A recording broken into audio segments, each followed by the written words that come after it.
to Leitner. Puts it up. Yeah! You're listening to the Culture State Podcast. Get ready! Woo!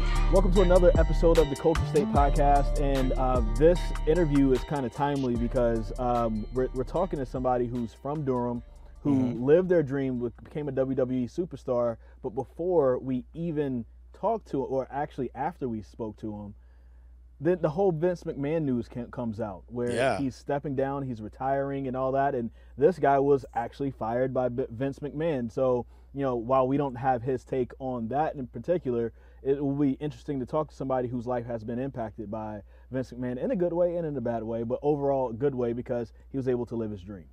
Yeah, your good friend, people may know him as No Way Jose.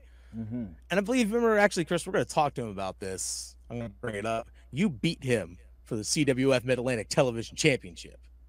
I sure did. There's other times I beat him as well, but that one was the one that's on record on his Wikipedia page. But there are other times I did beat him as well. But we'll let the people from Rockingham County who may or may not remember that tell those stories later on. Exactly. I'm sure there's video footage out there. But as you mentioned, Vince McMahon, who went to East Carolina University, for those who out there don't know. Yeah, he's a pirate. He's a pirate. So we tie things back into the state of North Carolina. Again, we talk about the rich, deep history of North Carolina wrestling. You have to tie Vince McMahon into that because of where he's from. That has to be included. And WWE, as we know it, has been Vince McMahon. It's essentially what it is. It's been him. And the fact that he's retiring, I know there's different things with like allegations and reports of him having paid off some female employees for some different reasons. And now there's apparently like some discrepancies in the books of about $14.6 billion. We're not going to get too much into that right now. Just the timing. We're not going to talk about how the timing and all this stuff has just happened to be all at the same time. Sure.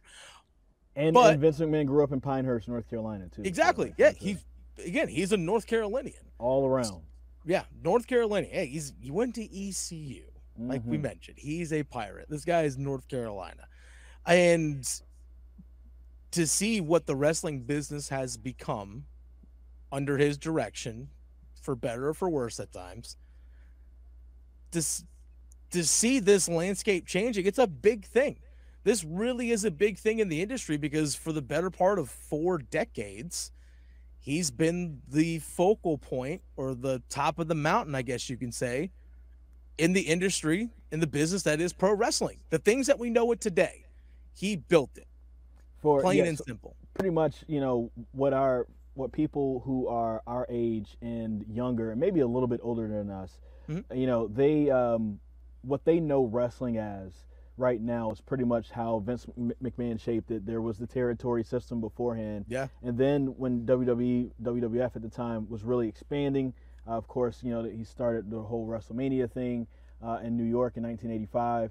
And, you know, as that kept expanding, it became less and less about what was happening in your local territory and more about what was happening on national television. And, you know, and he ended up buying out a lot of those places. And those places went out of business either because of him or, you know, driving him out of town or simply the business drying up because he's the one who's picking off the talent and everything like that. So he basically bought out all the talent. The way that wrestling runs now is basically because of Vince McMahon and WWE being the top dog in town pretty much for the last almost 40 years. You could say 35 plus years. So it's going to be very interesting to see how things kind of move forward. Right now, of course, AEW is running hot, and then having you know, his son-in-law Triple H, you know, back. You know, head of talent, head of creative and everything. We'll see what that fares like for the WWE in their future as a publicly traded company, as a company that has been rumored to be potentially up for sale maybe in a few years, with Disney and NBC rumored to be potential suitors for it, simply because of their content library that they own, the extensive content library that they own. Any company with a streaming platform would envy that and want that because it will mean more subscribers and people would live on your platform. This episode is not about Vince McMahon. It's not. Let's talk about Durham's very own Levis Valenzuela Jr., a.k.a. No Way Jose, right after this on the Culture State Podcast. All right, Dennis. Whenever we do our wrestling interviews, right, they all have a special connection. For me, there's two that have an extra special connection. We did one before. That was Darius Lockhart. Go back and listen to it. That was a good one. This one right here is a guy where we legit trained together. I probably started training at CWF Mid-Atlantic, like literally maybe 3 months before he came in. Maybe a little bit longer, but he ended up coming in, and he was taller than everybody. Everybody was like, 5'9", 5'10", 6 feet tall. Here comes this 6'3" dude weighing 240 pounds with a great look. And I was you could just see him, and it's like, oh, this dude is going to make it. And by God, he made it.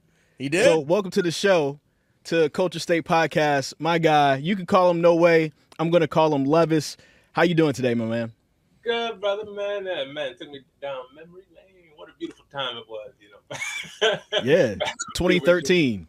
Yeah, I think, man. like, our first actual match, like, outside of training, I remember it was like was it Eden, that little small place in Eden, or it was like Wentworth, where we tagged up. And you had like the lightning bolt pants. Hey, bro, don't judge those. I still got them. Actually, she's like, "Oh, these are actually cozy." I'm like, "All right, cool." But she got me those, and it's like a Christmas gift, and I was like, "I guess I'm gonna wear these things." And that was interesting, because I think if I not even extended my arms right, I could hit the ceiling if I was like this. So oh yeah. It was wild. No, if I did too high of a leapfrog in Eden, I would have hit my head on the ceiling and would have put a hole in the ceiling. And what was it, like 3 or 4 people in there? So it's like it was. No, it was at least 8.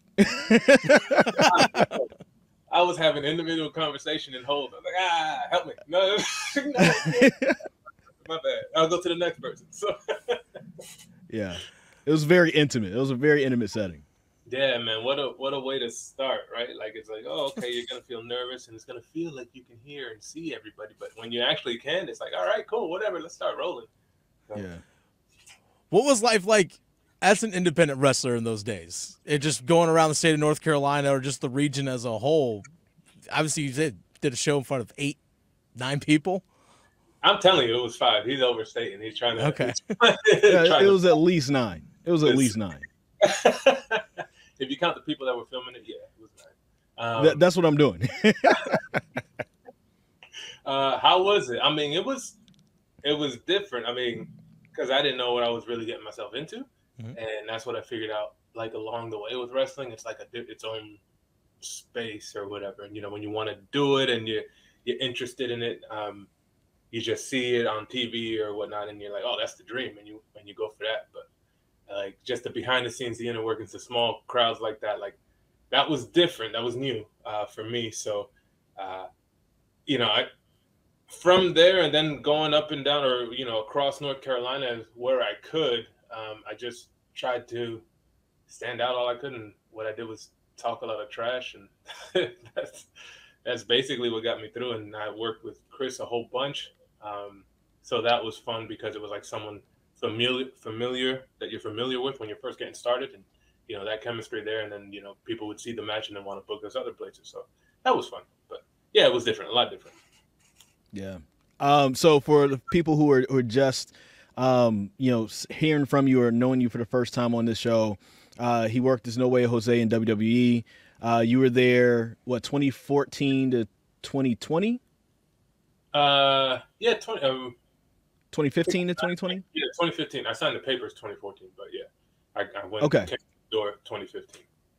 Yeah. Okay. So 2015 to 2020, very nice run there. I was definitely super proud. It was one of those moments where it was just kind of like, wow, like somebody that I actually trained with, had matches with, I lost to, I beat, and everything like that. Tagged with, tagged against, literally everything.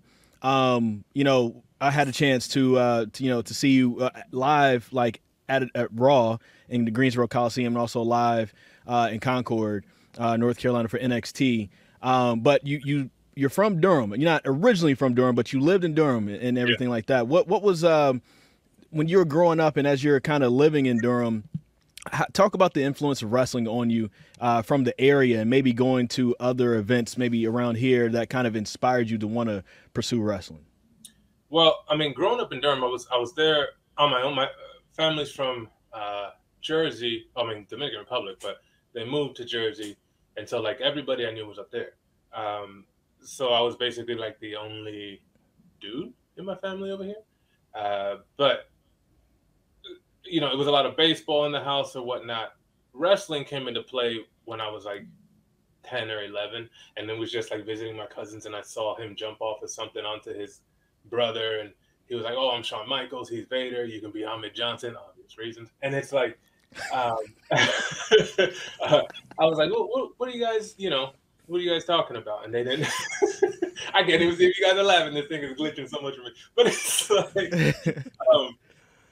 it's like, I saw it, and I think it was like me trying to like fit in with them that I got just so engulfed in it, and took me away from reality and everything, and like created all these stories and storylines that you can follow, and like, I just fell in love with it. And as far as the North Carolina scene, I didn't really know it too much because my folks really didn't like me watching wrestling, and you met my folks, they're nice people, but it's like they didn't like me watching it.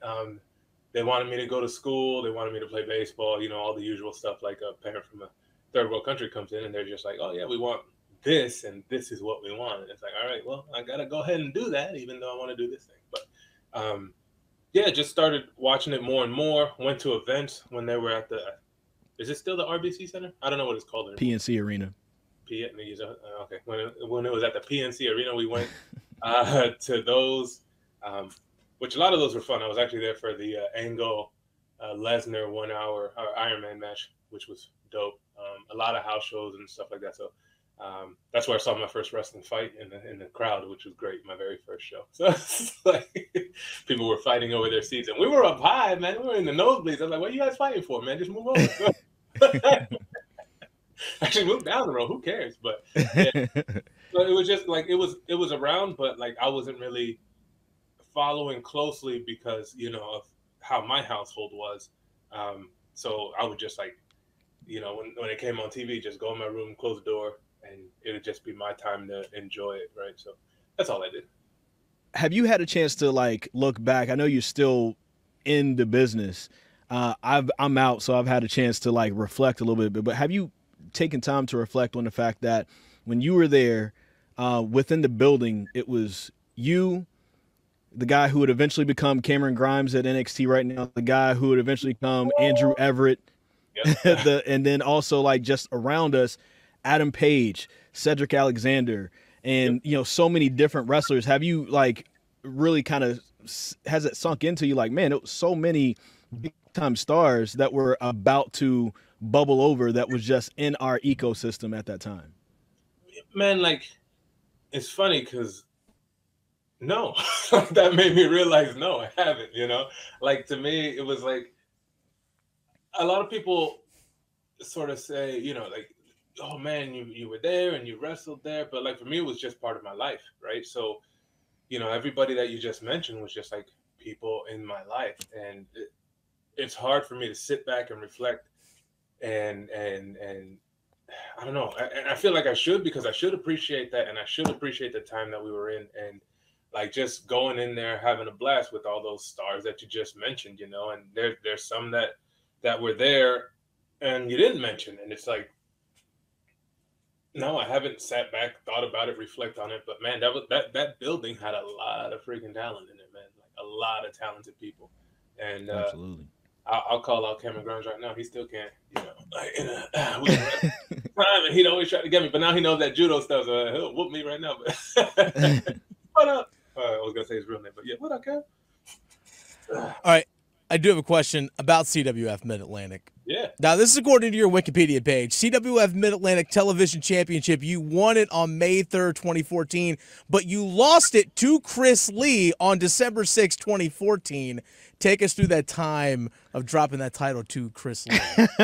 Yeah, let's reflect on that. But I lost it back to him like 2 weeks after that. So yeah, I know you did. I was going to bring that up, but whatever. That was just convenient, whatever you want to do. So that's when I realized what politicking was all about. All right, this guy, He said, I could put you on TV. No, I'm just joking. So, no, man, that was really fun because like Chris, like me, we were both new into it. Like he said, he was only there like 2 or 3 months before me. So we were still trying to, I didn't have any social. I didn't know anything. So we were just trying to go out there and have fun. The people loved him because he was, you know, what was the station you used to work for? 102 Jams for radio, and then WXI for television. That's right. So like he was known and people loved him, and it was so easy for me. I was the foreign international heel. You know, I went up there, you know, just loud and all way. You know, even after Labor Day, you know, like all these promos I used to cut just to. It was the South, man. It was easy. Like they didn't know. You brought out the racism. Before it was cool. They didn't know. You know, they didn't know it was. They didn't know where Dominican Republic is. They didn't know that they hated it, but when I came out there, because I was wrestling him, man, it was so easy for them to go back to where you came from. Jersey? I don't want to. Who wants to go back to Jersey? So it's like, but yeah, man, it was a lot of fun because we were just, like I said, trying to stand out, trying new things, feeding off of the crowd, just learning all that stuff. And, you know, the promoters were cool because they always gave us like sort of freedom to try stuff. And they always gave us time to just sit there and work. And that was a good thing about the indies. You always had time to just try stuff out. And that's like house shows in WWE. Like you try stuff out, see if it works. And a lot of the times, you know, the people bit and it was good and it was easy. And like I said, working with him was awesome. What was the thought process, or what went through your head when they, after you've done all this great heel work, I would say that for those 2 years, you're probably the best heel in the state of North Carolina. You do all this heel work, you have all this great promo work, and then all of a sudden, hey, you're going to be No Way Jose. Yeah. Like, what was the thought process for you? That was different, right? Like, because I went in there, and that's the reason. And he's not there anymore, right? But Canyon told me that's the reason I got signed was the promo I cut as Manny Garcia, right? I went in there and I imitated everybody's accent. That was, you know, the Hispanic character before. And just like how it's going to be different and all that. And loud and just, you know how I had tunnel vision when I cut a promo when the red light is on. So to do all that work and never really work babyface, just, you know, work against them and then say you're going to do this. That was all. They were like, oh, you have a great smile. It's like, yeah, and like, you know, so they wanted me to use the smile. And I was like, I think I can piss people off because I'm not that pretty. But if I smile and I shimmy with it, you know, like they'll get mad.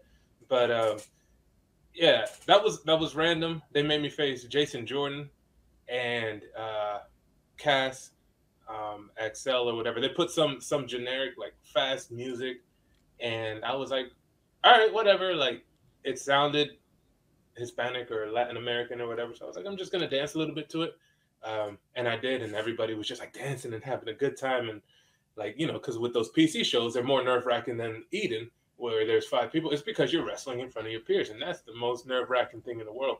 Yeah. So they're having a good time, and then Cass just starts. So I think it was like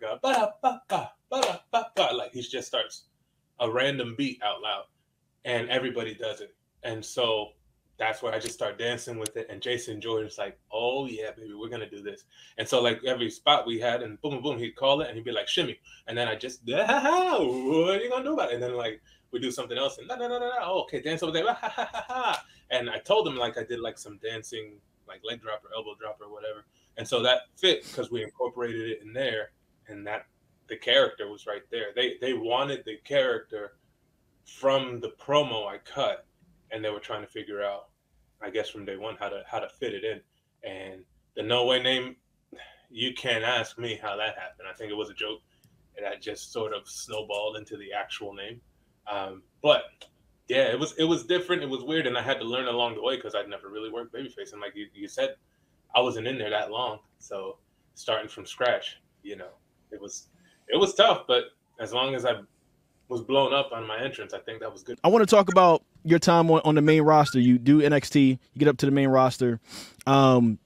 at this point now you get a chance to travel the world, you get a chance to travel across the country and everything. That life of a wrestler that you always wanted to do, despite what you were doing on television, what was that like for you with the planes, all the rides, and getting being backstage with all the guys, coming out doing the entrances and stuff like that, all the hotels? What was that like for you? It was like a dream come true, honestly. Like it's what you dream about. You never, I always had dreams or whatever, and I don't know if I was able to accomplish them. I've always had goals, and with those goals I was able to accomplish, but this was like the dream, right? So it was surreal, and I think a part of me felt like I didn't belong, which was, kind of dumb, but that's just where I was at that time in my mind, right? So I just tried to take it all in, talk to as many people as I can, tried to do everything right, they say, do this, do that, and I tried. It was, like you said, regardless of what happened on TV, like it was amazing. It was I don't know if I'll ever go back, like not because of my choice, but their choice, because they have the ultimate say on everything. But like you said earlier, I don't have a huge opportunity, or I don't allow myself to just sit back and take everything in. And, I think I should, because it was like, that was something that was an accomplishment in life. And that's what a lot of people strive to do. And I was able to do it, and I was able to do it for a while, and I was able to make a dream come true. And it was cool talking to everybody, like all the legends, all the people that you grew up watching that made you want to do that. And they were like, so everybody was awesome. Like, I don't know about the horror stories that everybody always shared when we were coming up, but I didn't hear a lot. I mean, not a lot of it happened to me, like in terms of, the workers or whatever. So it was just cool. The road life, it was for me. It was awesome. Plane rides, I can do without. I was before I started, I was super afraid of flying, like white knuckle holding onto the thing. Like, yeah. Now I pass out before I take off. Did you ever have a moment like you're at Raw or at a pay-per-view and you're getting dressed, you put on your gear, and you look over and, man, there's the Undertaker, and man, here's John Cena over here, and oh man, like here's Roman Reigns who's on a come up and all that, and you start being like, man, I'm really here, I made it. Or is it just like what you said before, where you haven't allowed yourself to really feel that in the moment? Yeah, I don't know. I think it's a combo of me not feeling that in the moment, and also how it happened. I didn't feel like I've arrived yet. You know what I mean? Like I did. Makes sense. That the one thing with Corbin, and then that didn't pan out to anything, and then I think I did something with Hawkins, and then I did that interruption with Elias on TV, and it's like on Backlash, and then it was like nothing, right? And so it felt like I had no type of momentum. So I never felt like I arrived. That's why I started just coming up with so many ideas, because I wanted to feel that way, right? Yeah. But to what you were saying, it was like I was back there, and it's like, I know I'm there. I know I'm a part of it, but like I want to be able to talk to these guys and not be like, oh, I don't know who's at my house, and not be like, like iffy if they'd see me, not equal, but on their level. You know what I mean? And I guess that's what I was always worried about. Even though I was cool with like Roman, Cena was super easy to talk to and super real.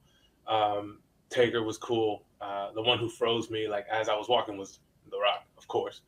I saw him coming around the corner. I can't move. And that was a cool moment, just because like The Rock comes up to people. He's The Rock. He comes up to people and he says, "Hey, how you doing? I'm Dwayne." It's like, yeah, I know. I'm fully aware. Like, yeah. But I mean, in those instances, it's cool. But like I said, like in my mind, I wasn't there yet, so it was hard for me to be like, "Oh yeah, cool, I'm here." And like, I just wanted to feel that way, and I don't know if I ever did. In NXT, I did. And NXT was cool. But yeah, Raw was different. The main roster was a little bit different. So it just so happened that was the way the cookie crumbled for me. So yeah. All right, my final question for you, going back to the independent scene as a wrestler, no longer being with WWE, have promotions who have seen you as No Way Jose still want you to be that character, or you've had the opportunity to really create something of your own? Man, that's all they want. Okay. It's like I want to go and do the heel thing, and I'm talking if I work a promotion more than once, I'm talking about the possibility of that. But like, as I even told Vince McMahon, that's where I feel more comfortable. That's you guys see the smile and me joking and all that stuff, and I look goofy. But like, when I have to be an a-hole, like that's, that for me, it's because like the energy of boos are just so much more than the energy of a cheer, and I feed off of that. Like, I don't know, it's something. I don't know if I want to piss people off because that's how I grew up. Because bless my mama and dad. So it's like, I've talked to different promotions. It's a possibility, but right now I think all they want is the No Way thing until I establish it, because like that's the thing that's established, and like it's a fun character for like children and families and stuff like that. And if they want to bring that in, then they have me go out there and sweat over everybody as I'm doing this conga line, and it's like, all right, sweet.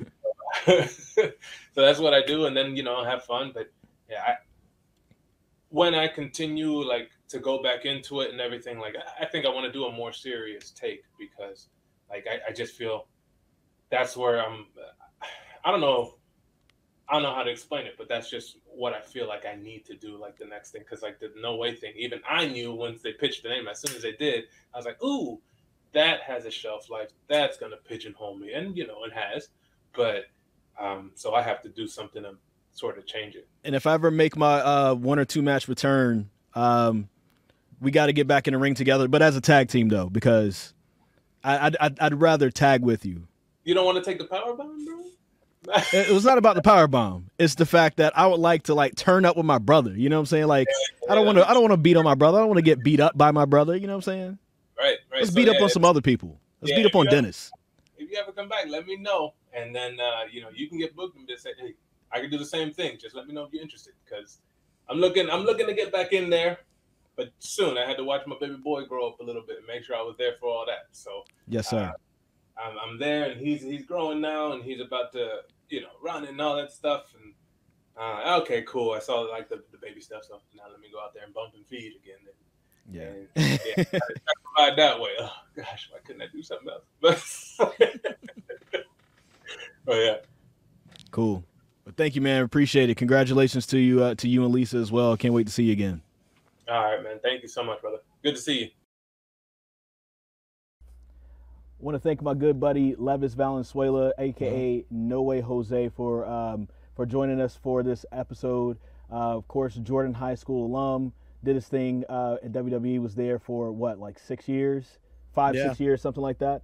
And still out there doing his thing in wrestling still to this day. So, wishing him very much all the luck in the world for the rest of his career. Well, you mentioned at the top of the show how Triple H is taking over creative. Triple H is the guy that hired him, right? If I remember correctly? Was a big fan of his. Because Triple H was the head of NXT. Triple H was a fan. When No Way Jose, when Levis signed his developmental contract with WWE, you never know how the roster might reshape itself. Listen, I'm floating out ideas. I've been joking with some of my friends in wrestling. Like, Triple H is sending texts to everybody that has gotten fired in the last 2 years. Like, what's your contract situation? How soon can you get over here? Yeah, I'm in charge now. And that's true. I mean, it's probably going to the AEW guys and some of the guys who still haven't signed. So it'll be interesting to see how everything shapes out in the next couple of years.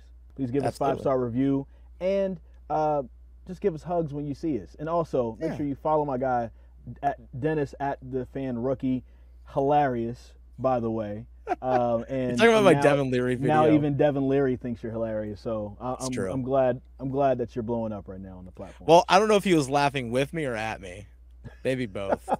This is hilarious. Look at this guy. Either way, you made him laugh, and that's what counts. Exactly. Thank you guys for watching. The Culture State Podcast, part of the Capital Broadcasting Podcast Network, with new shows coming out every Wednesday. Download and subscribe from wherever you get your podcasts, including the WREL Sports Fan app.